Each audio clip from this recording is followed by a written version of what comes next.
Hello, Internet. We are back.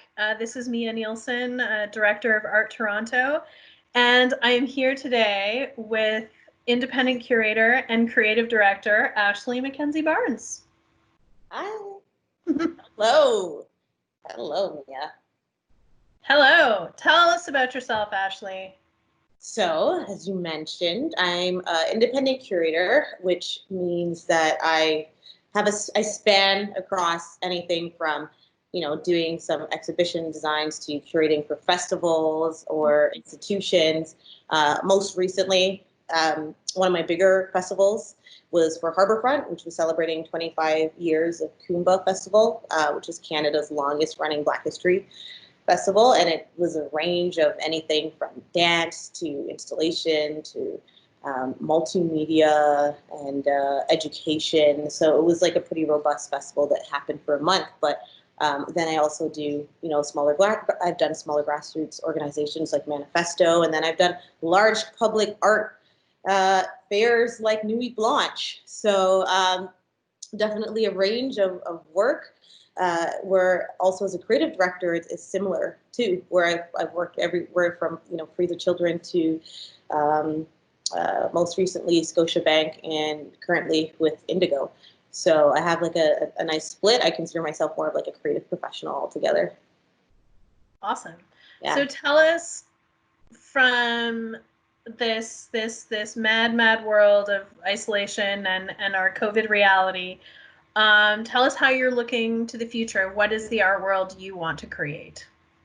Definitely. I mean, I think it's twofold, because I definitely know that the stories that we share as curators and art facilitators and programmers are going to be very responsible, I think, post something like COVID, right? What are the discussions we want to have? What are the dialogues? There's going to be a lot of healing. There's a lot of post-traumatic symptoms. There's a lot of loss. What's the discussion then?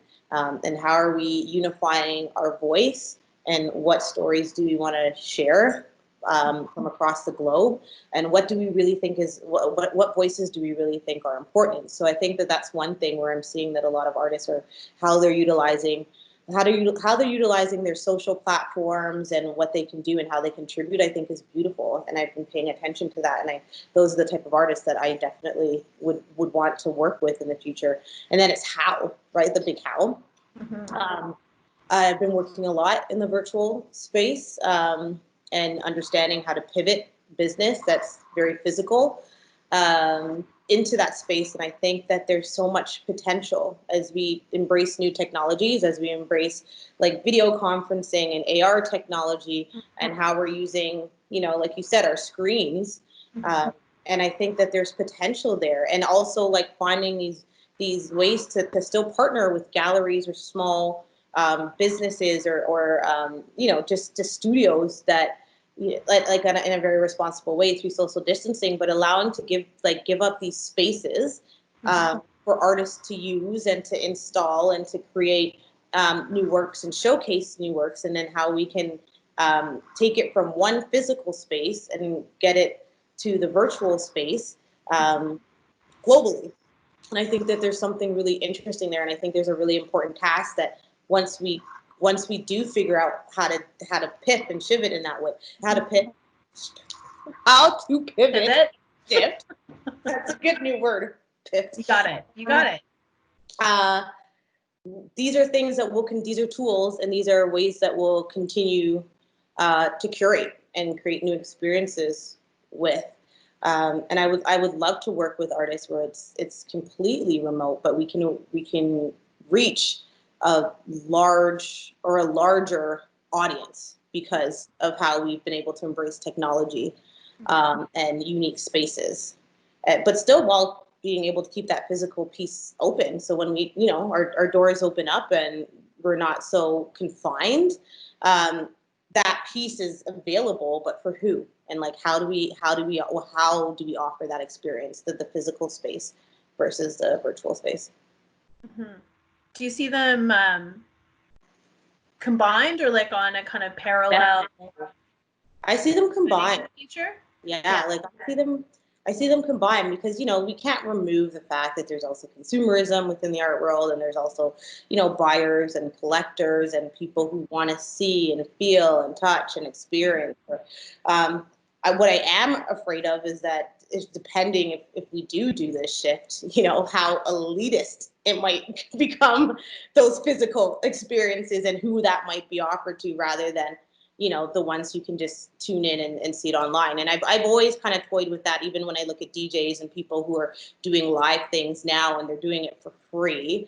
And then how valuable does now that physical or like the in-person experience become? And what the price tag that's going to be put on that. Like, I kind of worry about that, right? Because, you know, with innovation and new ways of experiences come like the capitalism piece of it or the consumerism piece of it. So while staying on the positive lens, I definitely think they can be combined.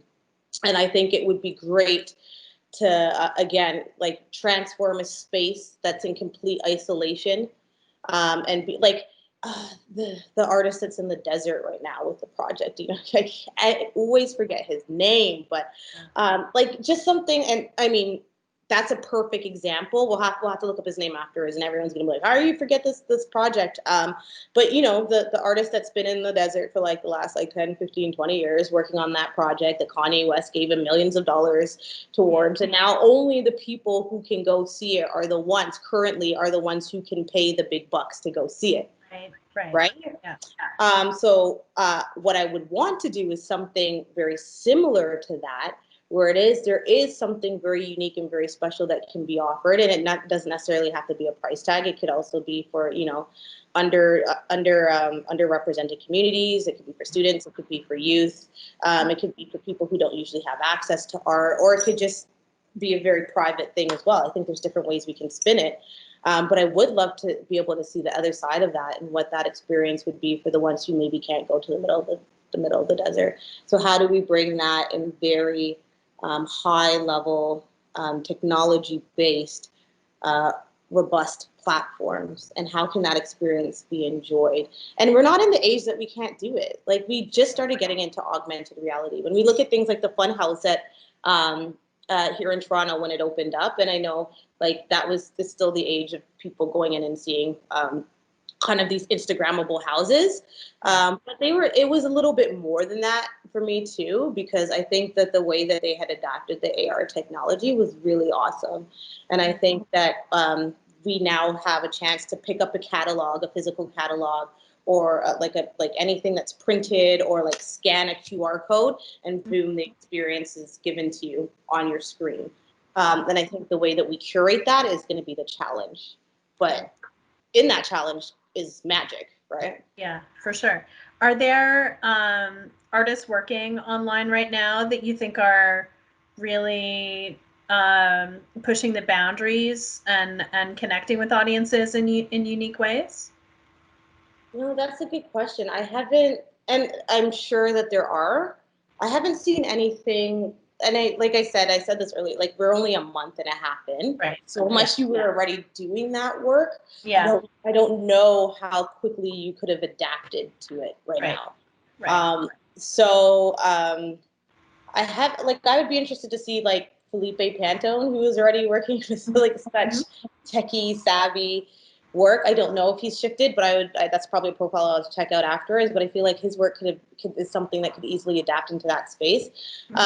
But in terms of seeing artists who are already doing it, not as yet. And I think maybe that's because it's still something that, like, I've seen a lot of people going into virtual, but in a way that I think is super compelling, and it's sustainable, and it's talking about the idea that I'm thinking about. Not as yet, and that's probably just because it would take some time to develop.